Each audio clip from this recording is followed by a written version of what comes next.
Picture this. It's 3:00 a.m., rain is hammering against the window, and your child is burning up with a fever. In 1950, you didn't panic and rush to an overcrowded emergency room. You picked up the phone, and within the hour, a silhouette appeared at your front door, a man in a trench coat, shaking off his umbrella, carrying a worn leather bag. He sat at the bedside, he knew your family's history by heart, and he stayed until the danger passed. There were no clipboards, no insurance pre-approvals, just a human being helping another human being in their own home. Now, compare that to the absolute utopia we live in today. Because obviously, the smartest thing to do when you are sick and contagious is to drag yourself out of bed, drive through traffic, and sit in a freezing waiting room for 2 hours filling out forms on an iPad that doesn't work. All for the incredible privilege of seeing a doctor for exactly 7 minutes before they rush you out to keep up with their quota. Truly, we have reached the peak of civilization, but how did we let this intimacy slip away? How did the doctor go from being a trusted guest at the dinner table to a stranger behind a computer screen? To understand what we've lost, we have to open that black bag and look inside. To understand the gravity of what we have lost, we have to transport ourselves back to a time when the world moved at the speed of a horse's trot, not a fiber optic cable.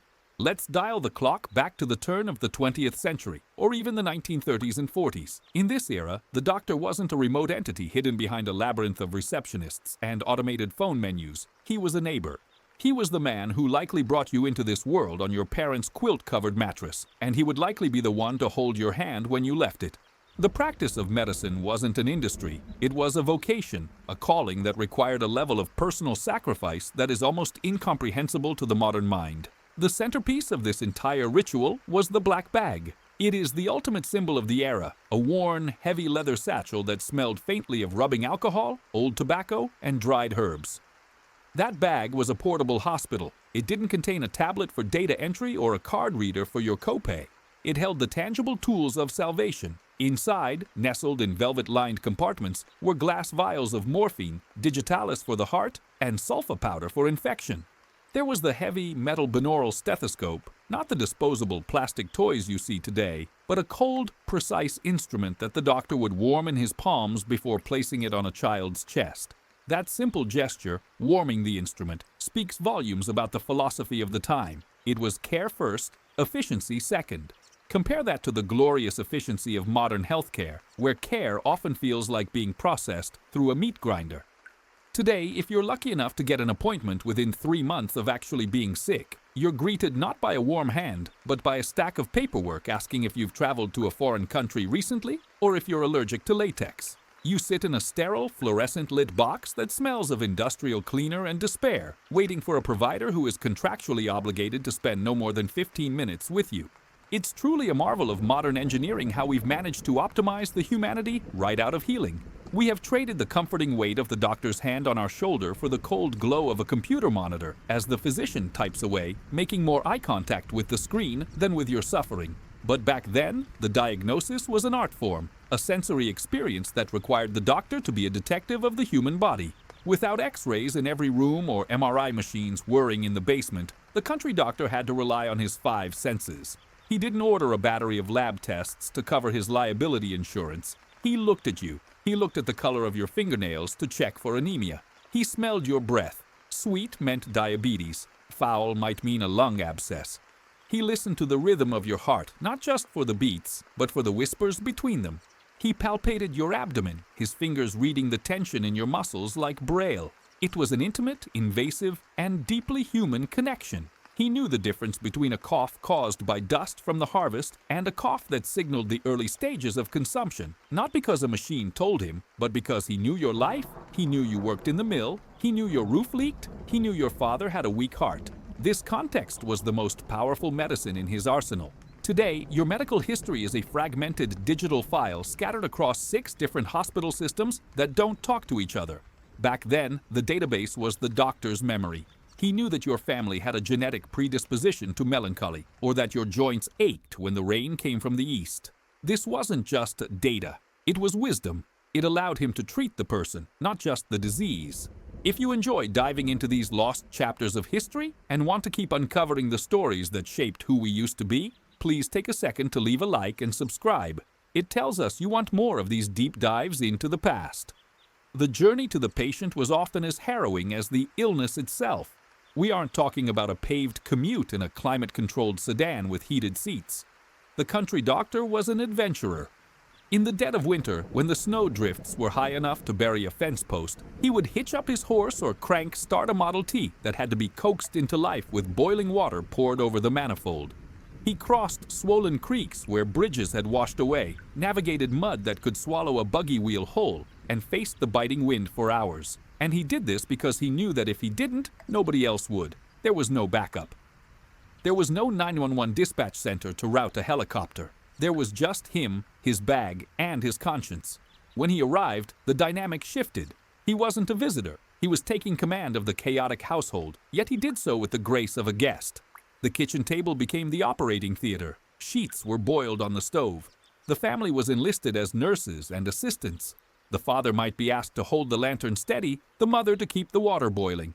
This involvement demystified medicine. It made the family active participants in the survival of their loved ones, rather than helpless bystanders waiting in a lobby reading year-old magazines. Of course, looking at our advanced society now, we should be so grateful that we don't have to boil water or hold lanterns. Instead, we have the privilege of navigating automated phone trees. Press 1 if you are dying. Press 2 if you are just thinking about dying. Press 3 to hear our holiday hours. It is a system designed to keep the sick at arm's length, to sanitize the messiness of illness. We have sterilized the environment so thoroughly that we accidentally sterilized the compassion too. We have specialists for the left nostril and different specialists for the right nostril, and neither of them knows your name. The house call doctor, however, was a generalist in the truest sense. He was a surgeon, an obstetrician, a psychiatrist, and a pharmacist all rolled into one exhausted man. He might set a broken leg in the morning, deliver twins at noon, and sit by the bedside of a dying elder in the evening, offering nothing but morphine and company because there was nothing else to be done. And that presence, the simple act of being there, was often the most potent drug he carried. He couldn't always cure, but he always cared. He didn't leave when the clock struck 5. He left when the fever broke or when the end came. This integration into the family unit meant that payment was often flexible. In the modern world, if your credit card is declined, you might as well be invisible. But the old-school doctor operated on a different currency. During the Great Depression, he might be paid in chickens, a sack of potatoes, a cord of wood, or simply a promise. "I'll pay you when the harvest comes in, Doc." And that was good enough. Can you imagine telling a modern hospital billing department, "I'll pay you in fresh corn next September"? You'd be sent to collections before you even reached the parking lot. The transaction used to be based on honor and community survival. Now it is based on codes, deductibles, and the bottom line. The shift from medicine as a community service to medicine as a corporate product is perhaps the greatest tragedy of the modern age. A shift that began the moment the doctor stopped knocking on your door and started making you knock on his. But to truly understand the depth of this relationship, we have to look at the specific challenges they faced. The terrifying nights where the contents of that black bag were the only thing standing between life and death. The darkness of those nights was not merely physical. It was a heavy, suffocating blanket of uncertainty that settled over the household when the diagnosis was grim. We must remember that for the longest time, the doctor's bag did not contain the miracle of antibiotics. Before the widespread use of penicillin in the mid-20th century, a simple scratch from a rusty nail could be a death sentence. A sore throat wasn't just an annoyance to be numbed with a lozenge. It was the potential harbinger of the strangling angel, diphtheria, a terrifying specter that haunted the nurseries of the past. When the doctor walked into a room and heard that specific, raspy, barking cough, his blood ran cold in a way that no modern physician, safe in their sterile fortress, can possibly understand.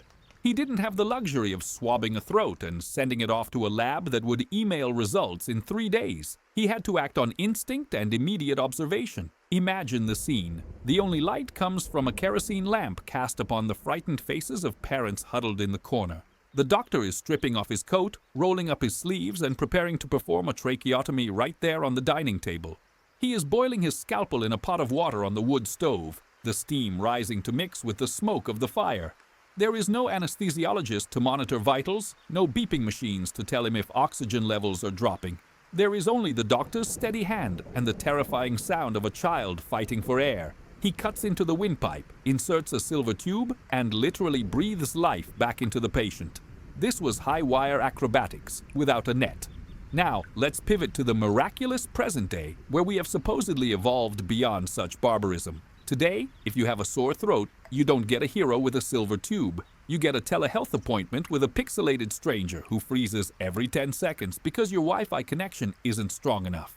You hold your phone camera up to your open mouth, looking ridiculous, while the provider on the other end, who is likely simultaneously shopping for shoes on a second monitor, prescribes you a generic antibiotic that you probably don't need just to get you off the line.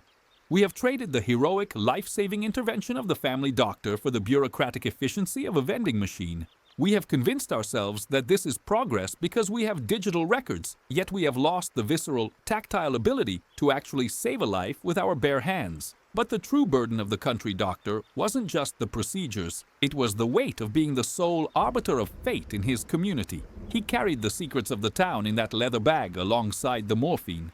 He knew whose husband was drinking away the grocery money, he knew which child was not actually the father's son, and he knew who was slowly dying of a broken heart rather than a failed heart. This psychological burden was immense. He couldn't refer a patient to a specialist in the next county because the roads were impassable or the family had no money. He was the specialist. He was the oncologist, the cardiologist, and the grief counselor.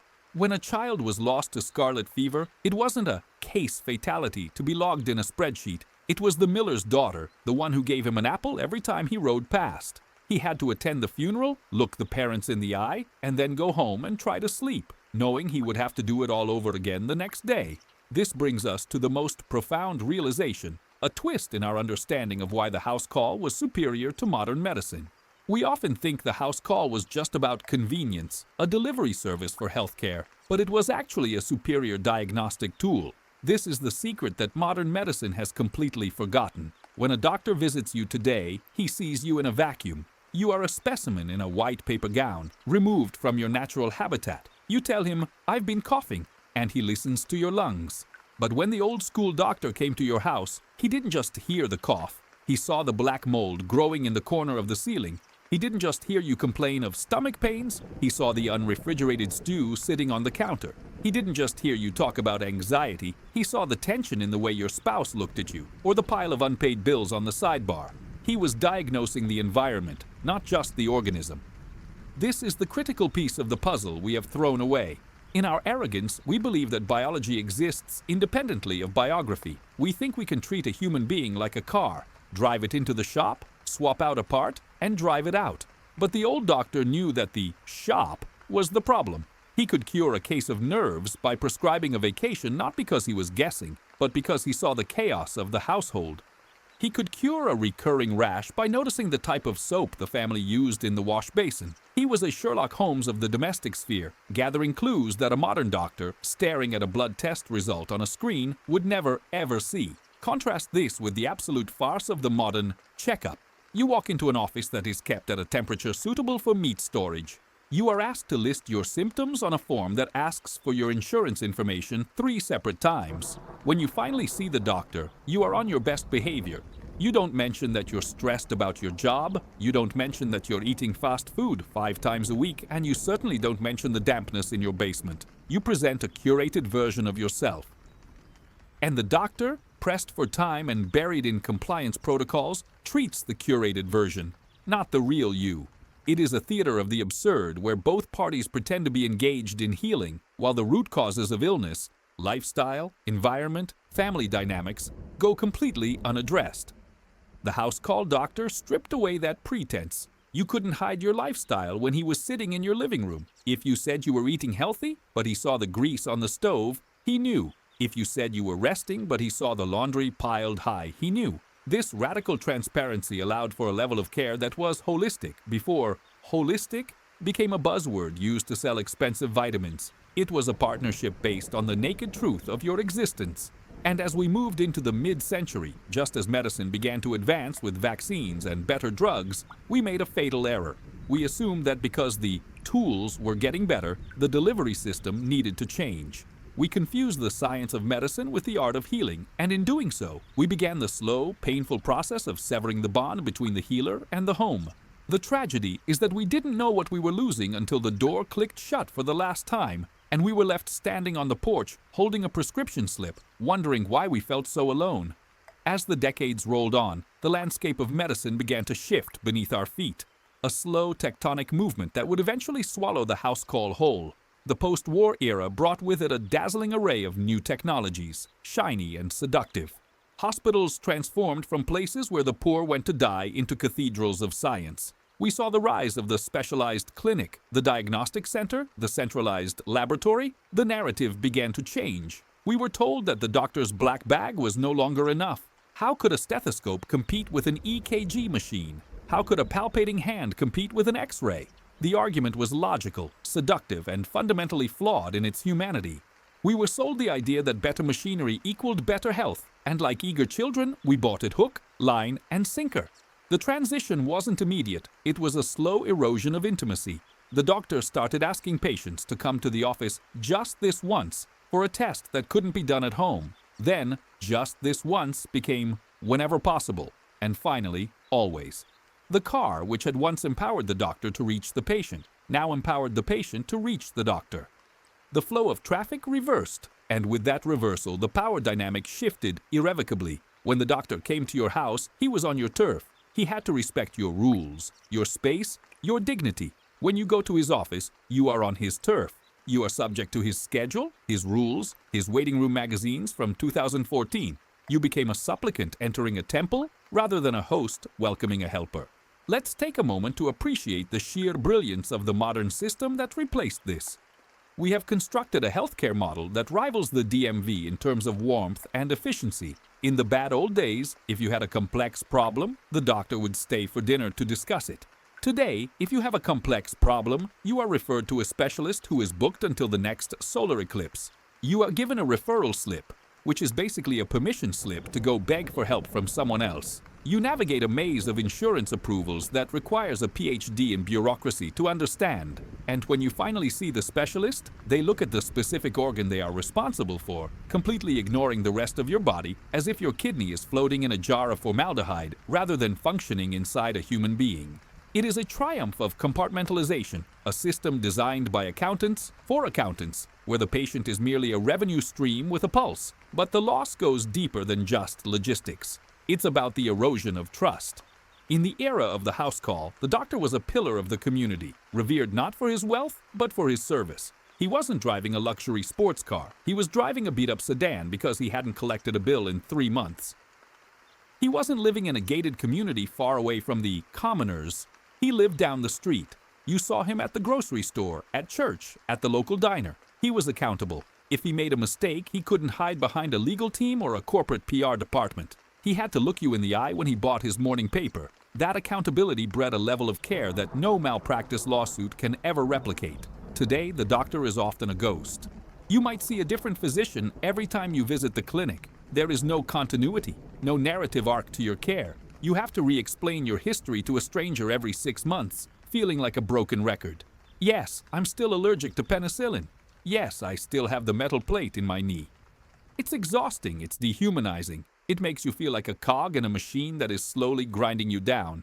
And the irony is, we pay exponentially more for this privilege. We have traded the affordable, personal, albeit limited care of the past for a system that can bankrupt you for a single procedure while treating you with the emotional intelligence of a toaster oven. The death of the house call also marked the death of the art of dying. This is a heavy subject, but one we must confront. In the past, death was a domestic event. It happened in the bedroom, surrounded by family, with the doctor present to ease the passage. He would administer morphine, hold the hand of the widow, and sit in the quiet aftermath.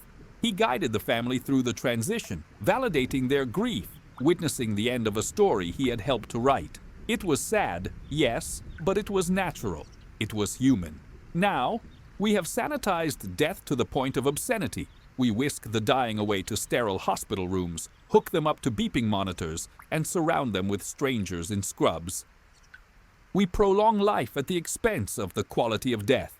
We fight the inevitable with tubes and wires, denying the family that final, peaceful moment of closure in their own home.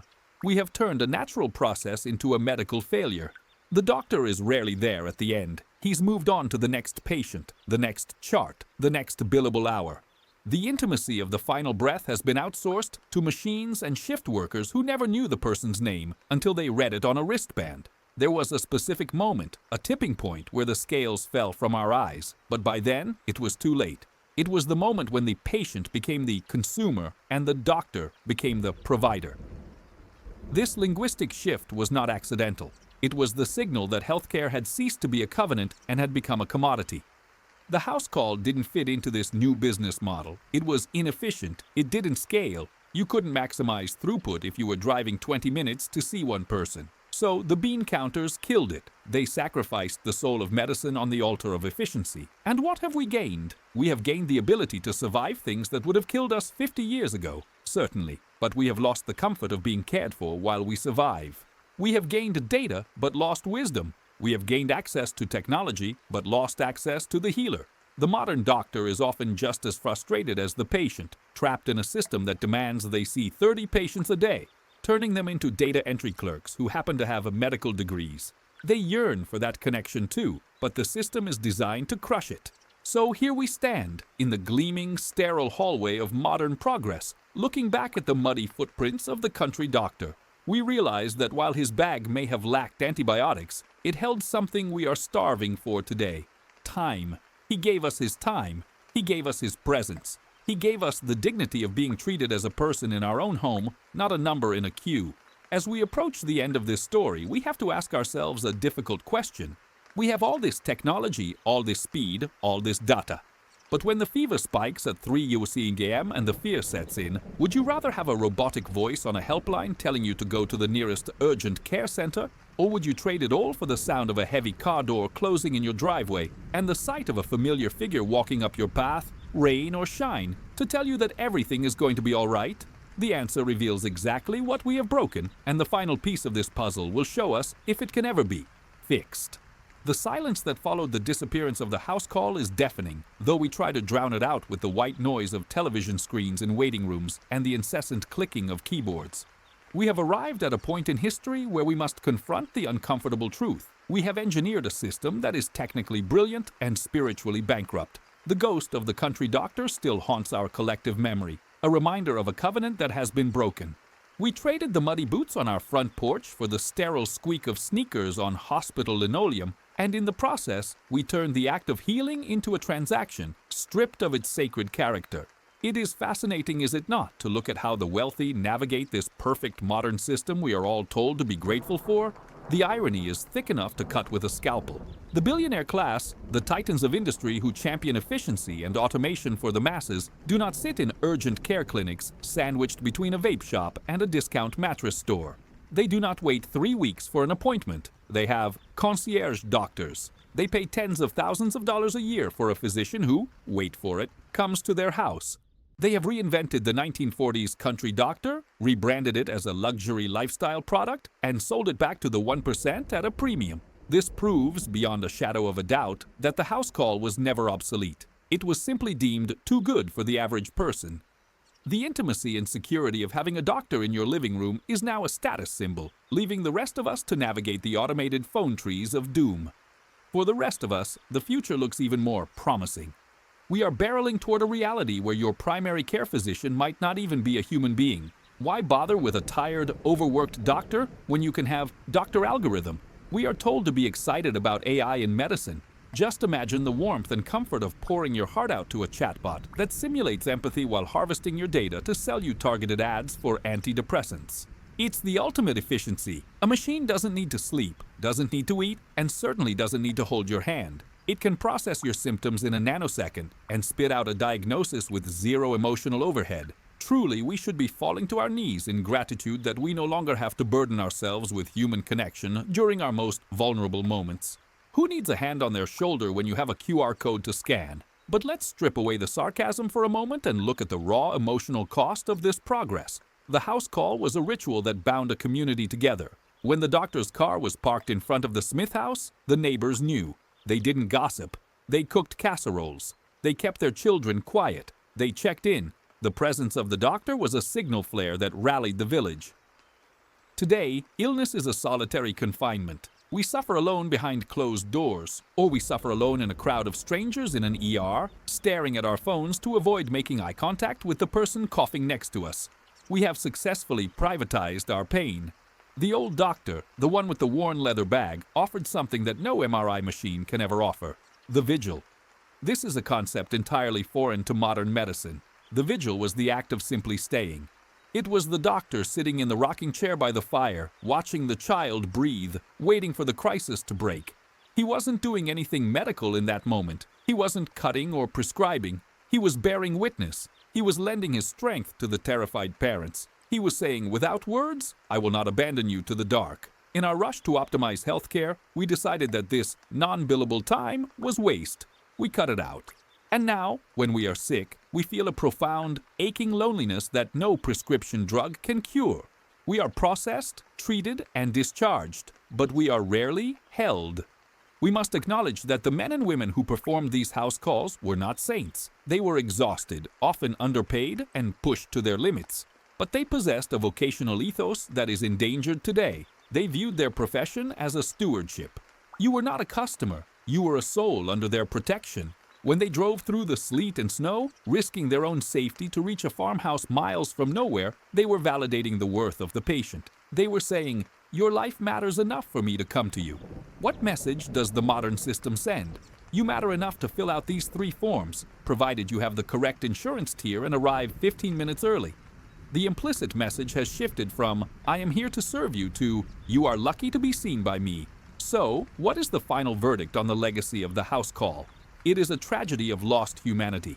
We have gained years of life expectancy, yes. We can replace hips and transplant hearts. We are masters of the biological machine, but we have become novices in the art of caring. We have built a healthcare system that can save your life while simultaneously making you feel like your life is an administrative burden. We have sterilized the environment so thoroughly that we accidentally killed the human spirit that used to live at the heart of medicine. As we stand on the porch of history, looking back at the taillights of that old doctor's car fading into the mist, we realize that we let something precious slip away. We let the logic of the marketplace dictate the terms of our compassion. We allowed the bean counters to convince us that time spent holding a hand was inefficient. And now, in the middle of the night, when the fever burns and the fear grips us, we look at our glowing screens and realize that for all our advancements, for all our miraculous technology, we have never been more alone. The house call is gone, and it is likely never coming back for the common man. But the story of those who carried that black bag deserves to be told, retold, and cherished. It serves as a mirror, showing us exactly what we have sacrificed on the altar of modernity. It reminds us that medicine, at its core, is not about science. It is about love. It is about one human being stepping into the storm to help another. If you believe that history holds lessons we desperately need to remember, and if you want to ensure these stories aren't lost to the noise of the modern world, please make sure you are subscribed to the channel. We have many more chapters of the past to uncover, and we don't want you to miss a single one. Join us, and let's keep the memory alive together.